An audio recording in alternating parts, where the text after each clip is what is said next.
Bonjour, dans cette vidéo, nous allons poursuivre notre cours de comptabilité générale en abordant donc le chapitre relatif aux amortissements. Donc il s'agit de discuter le premier travail de fin d'exercice que l'entreprise est tenue de réaliser au moins une seule fois au cours d'un exercice comptable. Les amortissements souvent correspondent à une constatation de perte de valeur d'un bien que l'entreprise inscrit sur son bilan. En matière comptable, l'amortissement se définit comme la constatation comptable d'un amoindrissement de la valeur d'un élément d'actif résultant de l'usage, du temps, du changement technologique ou de toute autre cause dont les effets sont irréversibles. Donc là, il s'agit de constater la dépréciation d'une immobilisation, ce qu'on appelle l'actif immobilisé, et cette dépréciation est souvent considérée comme étant irréversible et qui permet de diminuer la valeur de l'actif inscrit sur le bilan de l'entreprise. Et donc souvent, la valeur des immobilisations est répartie en comptabilité sur la durée d'utilisation probable de cette immobilisation au moyen d'amortissement.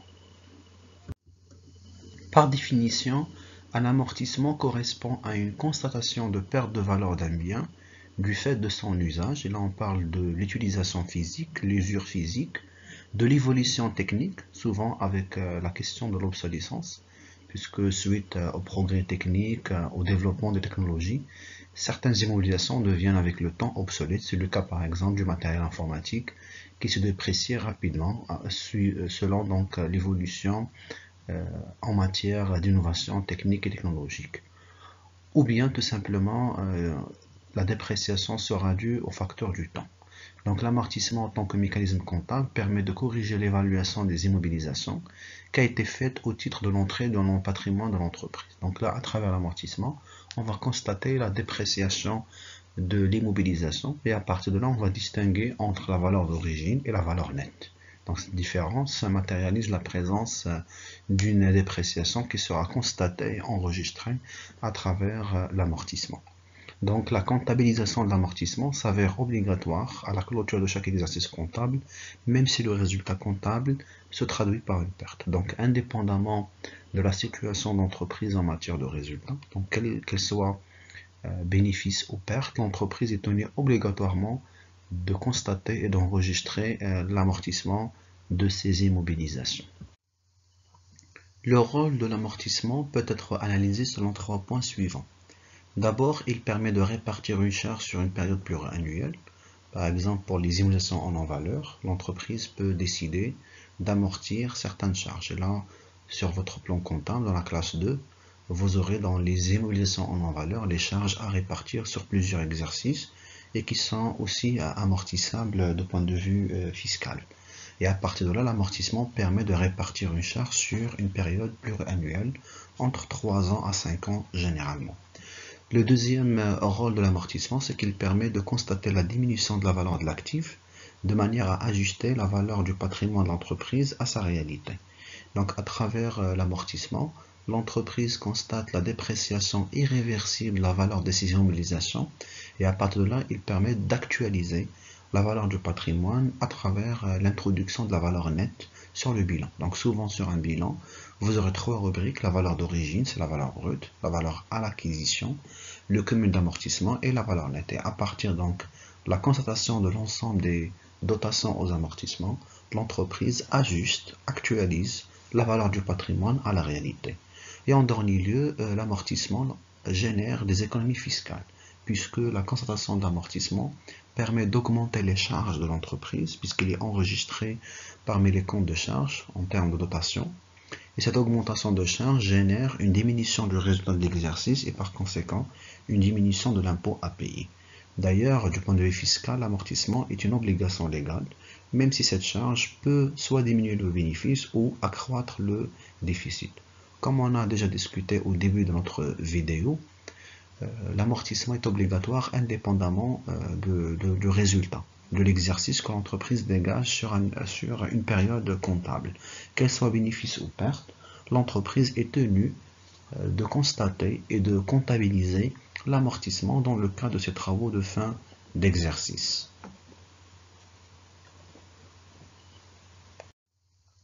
Pour qu'une immobilisation soit amortissable, elle doit remplir deux conditions.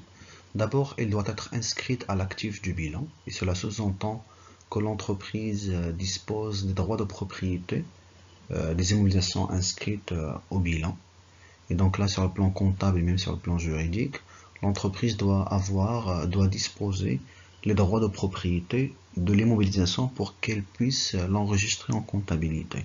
Si par exemple l'entreprise est un simple locataire de l'immobilisation, elle n'a pas le droit de l'amortir, puisque les droits de propriété n'appartiennent pas tout simplement à l'entreprise. Et donc l'immobilisation ne doit pas figurer sur le patrimoine de l'entreprise. Donc là, le bilan est un document qui reflète le patrimoine, ce que possède l'entreprise en matière de biens.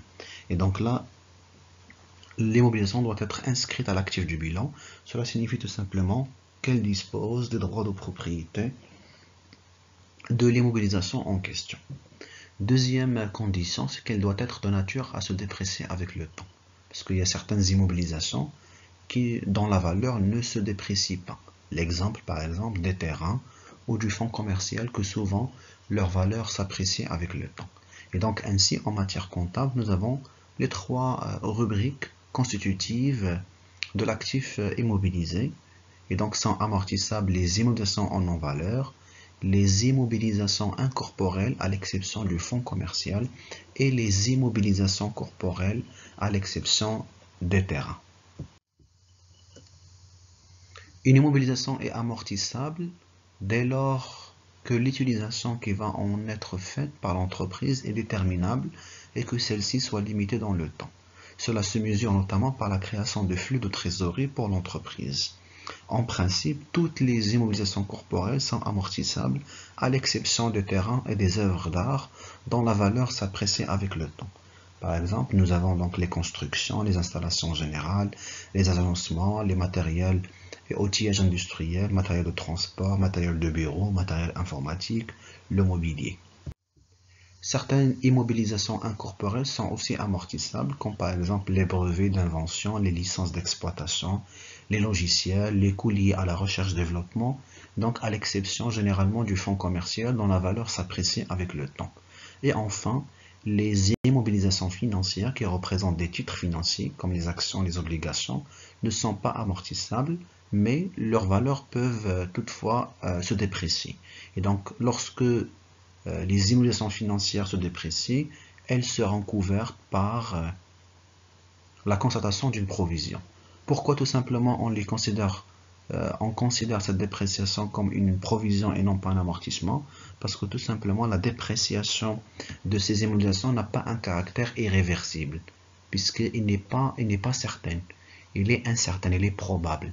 Et par conséquent, en matière comptable, on va couvrir la dépréciation des immobilisations financières par l'enregistrement de ce qu'on appelle une provision qui renvoie à une dépréciation qui est probable et non pas irréversible. Donc pour déterminer la valeur de l'amortissement d'une immobilisation, on doit disposer de certaines valeurs, de certains éléments. Par exemple, la valeur d'origine, c'est-à-dire comment on va enregistrer en comptabilité la valeur d'origine d'une immobilisation. Et là, je vous rappelle le principe du coût historique. Donc, une immobilisation est enregistrée en comptabilité selon donc trois possibilités. Donc, la première possibilité qui consiste à acquérir l'immobilisation par l'entreprise. Donc là, on parle de l'acquisition de l'immobilisation par les moyens de l'entreprise. Donc là, il faut enregistrer cette immobilisation à ce qu'on appelle le coût d'acquisition de l'immobilisation amortissable. Et donc le coût d'acquisition est une valeur hors taxe qui est calculée par la somme entre le prix d'acquisition, le prix d'achat, et l'ensemble des frais liés à l'achat. Par exemple, les frais accessoires liés à l'acquisition, les frais de formation personnelle, les frais de transport, les frais par exemple d'installation, etc. Et la TVA, s'il n'est pas récupérable. Donc là, si la TVA est récupérable, on garde la valeur hors taxe. Si la TVA n'est pas récupérable, on prend la valeur en TTC. Par exemple, pour les voitures de service, fiscalement parlant, la TVA n'est pas récupérable et par conséquent, on va l'intégrer en valeur TTC. Deuxième possibilité, c'est lorsque l'entreprise produit pour elle-même des immobilisations. Et à partir de là, donc, elle va utiliser le coût de production comme indicateur de la valeur d'origine. Et en dernier lieu, bien entendu, lorsque l'immobilisation elle est offerte, et on va utiliser donc la valeur vénale, c'est-à-dire la valeur actuelle sur le marché. À partir de là, on va enregistrer la valeur d'origine qui constitue la base d'amortissement. Donc là, c'est la base de calcul de l'amortissement.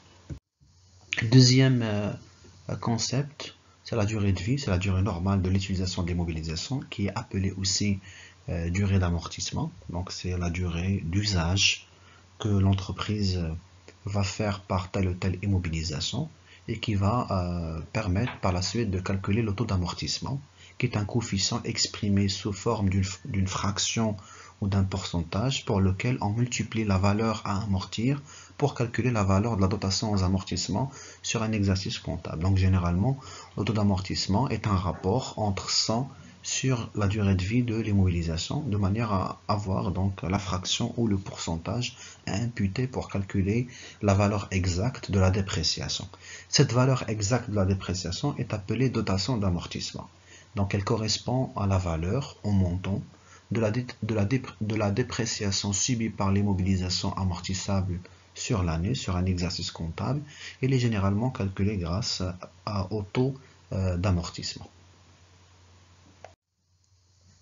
Voici donc un exemple qui va vous permettre d'illustrer ces concepts. Donc vous avez le 1 janvier 2014, une entreprise a acquis un matériel industriel pour un montant de 72 000 TTC. La durée de vie est de 5 ans. On vous demande de déterminer le taux d'amortissement et calculer la dotation d'amortissement. Donc toujours on doit commencer par chercher la valeur d'origine. Donc là nous avons une valeur d'origine de 72 000, mais elle est TTC. Donc là il faut convertir la valeur TTC en valeur hors taxe. Donc pour cela, on va prendre la valeur TTC et on va la diviser par 1 plus le taux de TVA. Donc là vous avez 72 000 divisé par 1,2, donc puisque généralement la TVA sur les immobilisations est de 20%. Et donc 72 000 sur 1,2 égale à 60 000. Et à partir de là, donc, on peut déterminer la dotation aux amortissements. Donc pour ce faire, on a besoin du taux d'amortissement. Le taux d'amortissement est le rapport entre 100 sur la durée de vie du matériel. Donc vous avez 100 sur 5 et 20%. Et ces 20% vont être multipliés par la valeur d'origine hors taxe. 72 000 sur 1,2 est égal à 60 000, fois 20% est égal à 12 000. Donc soit une dotation annuelle sur un exercice de 12 000. Deuxième exemple, une voiture d'une valeur de 100 000. On demande de répartir cette valeur en valeur constante sur, bien entendu, 5 ans. Donc souvent, au lieu de calculer, deuxième méthode, pas la peine de calculer le taux d'amortissement, parce que le taux d'amortissement peut être utilisé soit comme un pourcentage, soit comme une fraction. De la même manière, les dotations aux amortissements, c'est un éclatement de la valeur d'origine. Donc nous avons 100 000 sur 5 ans est égal à 20 000. Donc on va éclater la valeur d'origine de l'immobilisation sur 5 exercices comptables. Dans chaque exercice, vous allez constater la même valeur, 20 000, 20 000, 20 000, tout au long des 5 années qui correspondent à la durée de vie de l'immobilisation. Troisième application, vous avez donc une installation technique d'une valeur de 500 000 qui est amortissable sur 8 ans. On vous demande de calculer par deux méthodes la dotation annuelle. Comme on a déjà vu, la première méthode consiste tout simplement à éclater la valeur d'origine sur la période d'amortissement. Donc là, vous avez 500 000 dirhams amortissable sur 8 ans. Donc vous allez prendre 500 000 divisé sur 8 est égal à 62 500. Et donc là, vous allez déterminer la valeur de la dotation aux amortissements qui reste constante tout au long de la période d'amortissement que l'entreprise va considérer pour la récupération de son investissement à travers la valeur d'origine. Deuxième méthode, tout simplement, consiste à calculer le taux d'amortissement en pourcentage et l'appliquer à la valeur d'origine. Donc là, il s'agit de calculer dans un premier temps le taux d'amortissement 100 divisé par n. Donc 100 sur 8 est égal à 12,5%. Multiplié par la valeur d'origine, donc vous avez 500 000 fois 12,5 est égal à 62 500. Les deux méthodes aboutissent au même résultat. Troisième concept que vous devez aussi discuter, c'est la valeur nette d'amortissement qui correspond à la différence entre la valeur d'origine et le cumul des amortissements à une date précise. Donc là, il s'agit d'une valeur résiduelle, c'est-à-dire quelle est la valeur restante que l'entreprise pourra bien entendu amortir ultérieurement. Donc souvent on prend la valeur d'origine moins le cumul d'amortissement à partir de la date d'acquisition jusqu'à la date de l'exercice en cours. Donc pour l'exemple précédent par exemple, l'entreprise a été créée l'immobilisation a été acquise le 1 janvier 2014 et nous sommes au cours de l'exercice 2016. Donc souvent on a enregistré 3 dotations, donc 2014, 2015, 2016. Donc 3 fois 12 est égal à 36 000 et donc la valeur nette d'amortissement est égale à 60 000 moins 36 000. C'est ce qu'on appelle la valeur résiduelle, c'est la valeur qui réside au-delà donc de la durée que l'entreprise a déjà utilisée pour constater l'ensemble des dotations aux amortissements. Donc pour enregistrer l'amortissement dans la comptabilité de l'entreprise, il y a 2 modes. Dans cette vidéo, on va discuter le premier mode qui est la règle générale, ce qu'on appelle l'amortissement linéaire ou l'amortissement constant. Souvent, ce mode est appliqué par l'ensemble des entreprises et qui constitue la règle générale, la règle commune à la constatation, à l'enregistrement des amortissements des immobilisations. Et donc l'amortissement linéaire est l'un des modes de calcul autorisés par la législation fiscale, c'est-à-dire que c'est un mode qui est reconnu même par l'administration fiscale en matière de la déductibilité des dotations aux amortissements. C'est le système d'amortissement dans lequel la base de calcul des annuités reste constante tout au long de la durée de vie de l'actif. Comme son nom l'indique, il s'agit de maintenir la même valeur, ce qu'on appelle la base d'amortissement, qui est généralement la valeur d'origine, c'est la valeur d'entrée d'une immobilisation, et qui reste stable tout au long de l'exercice, de la même manière pour la dotation. Donc on aura une valeur d'origine stable, et on calcule une dotation aux amortissements qui reste constante tout au long de la période ou de la durée de vie de l'actif.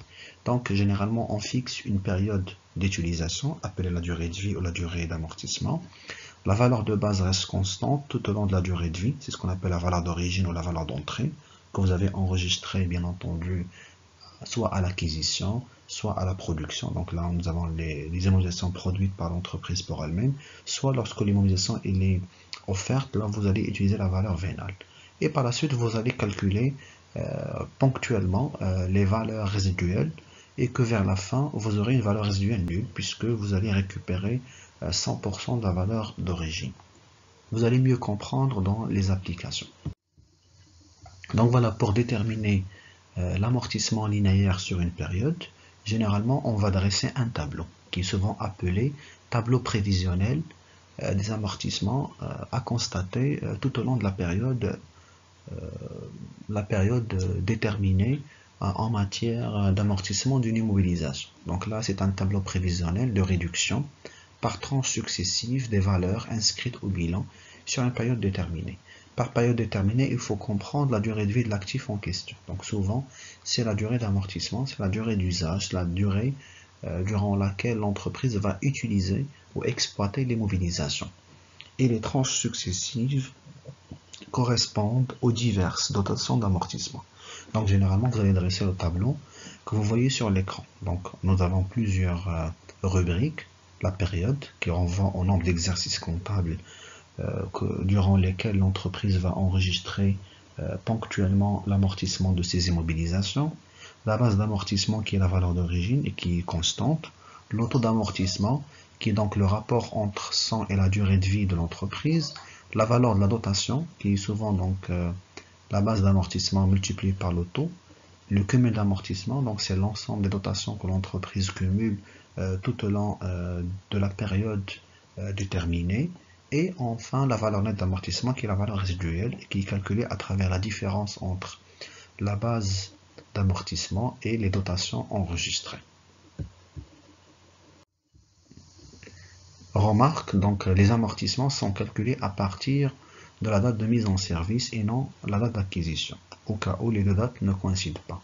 Par exemple, on peut acheter un matériel le 1 janvier de l'exercice N, mais il ne sera utilisé que 4 mois plus tard, par exemple 5 mois, 6 mois, Et à partir de là, les amortissements sont calculés à partir de la date de mise en service et non pas forcément à partir de la date d'acquisition.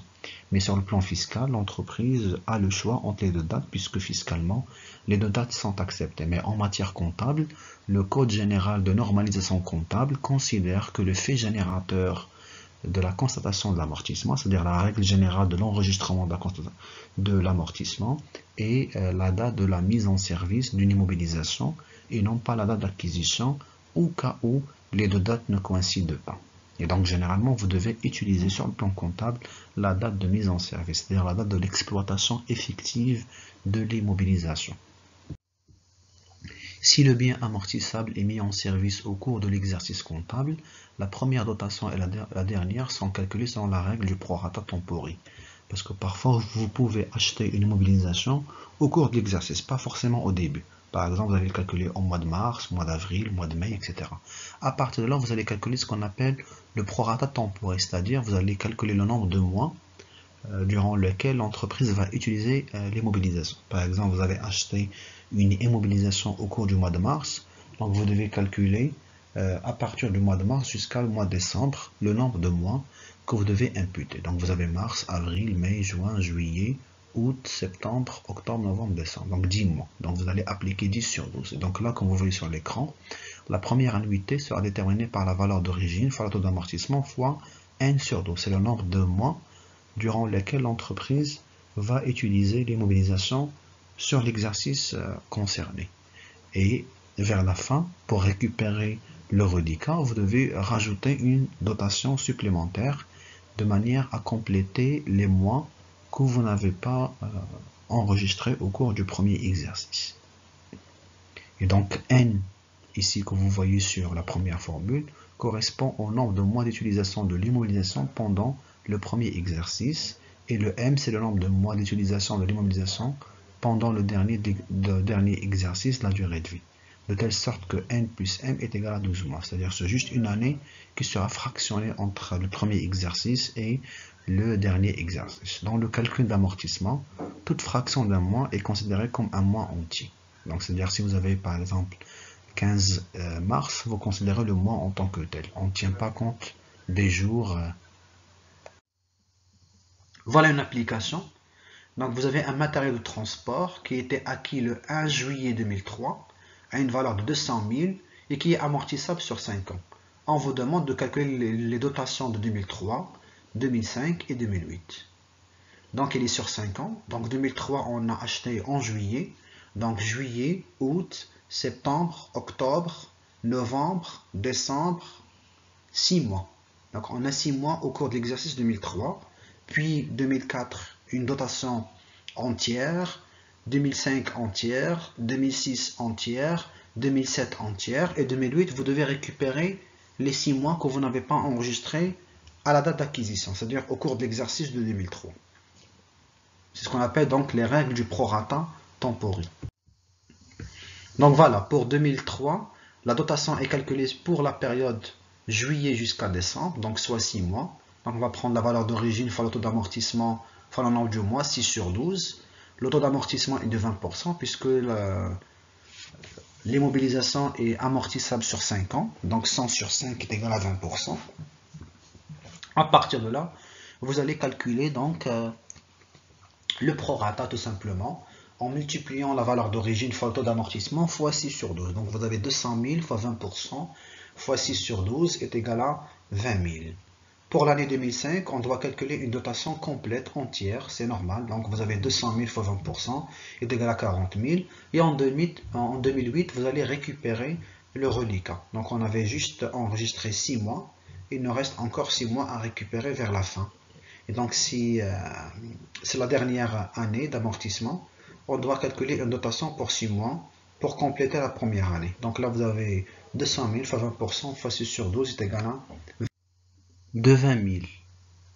Voici donc un exemple d'une acquisition au début de l'exercice. Donc vous avez une machine industrielle qui a été acquise au début de l'exercice, le 2 janvier 2010, d'une valeur de 72 000 dirhams TTC et que la durée d'amortissement est de 5 ans. Donc là vous devez transformer la valeur d'origine en hors taxe en multipliant par 1 plus taux TVA. Donc 1 plus 20%, 1,2. Donc 72 000 sur 1,2 est égal à 60 000 que vous devez éclater sur les 5 ans. Voilà, vous voyez dans le tableau, on a donc la période, c'est la durée d'amortissement. Nous avons l'immobilisation acquise en 2010, donc sur 5 ans, 2010, 2011, 12, 13 et 14, donc 5 ans. La base d'amortissement, c'est la valeur d'origine, elle reste constante, c'est pour cela qu'on parle d'un amortissement linéaire. Le taux d'amortissement, il est aussi constant, donc 100 sur 5, 20%. La dotation, c'est bien entendu la base d'amortissement fois le taux d'amortissement. Donc 60 000 fois 20%, c'est 12 000. Elle est aussi constante. Le cumul d'amortissement qui se rajoute annuellement, vous avez 12 000, 24 000, 36 000, 48 000, 60 000. Et la valeur nette d'amortissement, c'est la valeur résiduelle. Par exemple, pour l'exercice 2010, vous avez 60 000, vous avez constaté 12 000 au terme d'amortissement, il vous reste 48 000. En 2011, vous avez 60 000 moins 24 000 est égal à 36 000. Et enfin, donc, vous allez cumuler 60 000 et vous avez 60 000, donc valeur résiduelle nulle, ce qu'on appelle la valeur nette d'amortissement nulle. Donc là, il s'agit d'une immobilisation qui est totalement amortie à la fin, bien entendu, de la durée de vie de l'immobilisation. Deuxième exemple, nous avons une machine industrielle qui est acquise à 72 000 le 12/6/2016. La durée d'amortissement est de 5 ans. Donc là, la différence par rapport à l'exercice précédent, c'est que nous avons un prorata appliqué, puisque la date d'acquisition a eu lieu en juin 2016. Voici donc le tableau d'amortissement. Donc là, vous avez un prorata, comme vous l'avez remarqué. Au cours de l'exercice 2010, on avait uniquement 7 mois dans lesquels l'entreprise va utiliser l'immobilisation, puisque la machine n'a pas été acquise au début de l'exercice. Par la suite, on aura 2011, 2012, 2013, 2014 avec des dotations entières. Et en 2015, on doit récupérer les 5 mois restants de manière à compléter la durée totale de l'amortissement de l'immobilisation en question. Deuxième élément, c'est la base d'amortissement qui est la valeur d'origine, qui reste toujours constante dans le cas de l'amortissement linéaire. On avait 72 000 TTC qu'il faut convertir en hors taxe en divisant par 1,2, 1 plus le taux de TVA, donc 60 000 tout au long des exercices de la période d'amortissement. Vous avez le taux d'amortissement, donc 100 sur la durée, donc 100 sur 5 ans, 20% qui reste aussi constante. Vous avez les dotations qu'on doit calculer. La première dotation sera calculée selon la règle du prorata tempori. Donc nous avons 7 sur 12 fois 20% fois 60 000 est égal à 7 000. Et à la dernière dotation, vous avez 60 000 fois 20% fois 5 sur 12. Donc 7 000 et 5 000. À partir de là, vous allez calculer de la même manière le cumul d'amortissement. 7 000, 19 000, 31 000, 43 000, 55 000.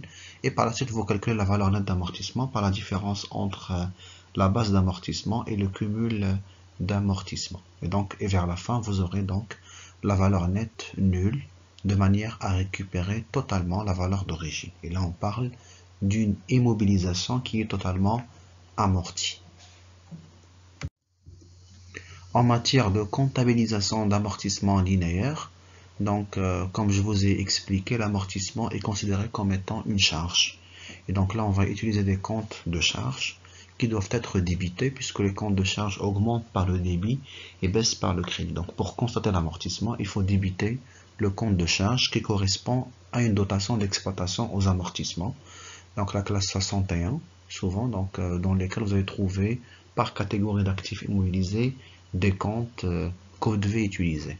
Et vous allez créditer la classe 2, la classe d'actifs immobilisés, donc toujours 28, les amortissements des immobilisations en non-valeur, les amortissements des immobilisations corporelles à l'exception de terrain, et les amortissements des immobilisations incorporelles à l'exception du fonds commercial. Voilà donc comme illustration. Donc on vous demande d'enregistrer la dotation d'amortissement d'année 2011, qu'on avait déjà calculé, bien entendu, de 2016.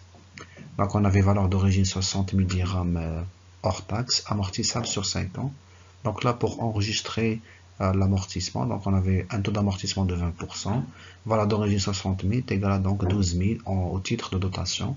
On va débiter le compte dotation d'exploitation aux amortissements des installations techniques matériel outillage 61 933 et on va créditer amortissement des installations techniques matériel outillage 28 33, la même valeur, donc 12 000 12 000.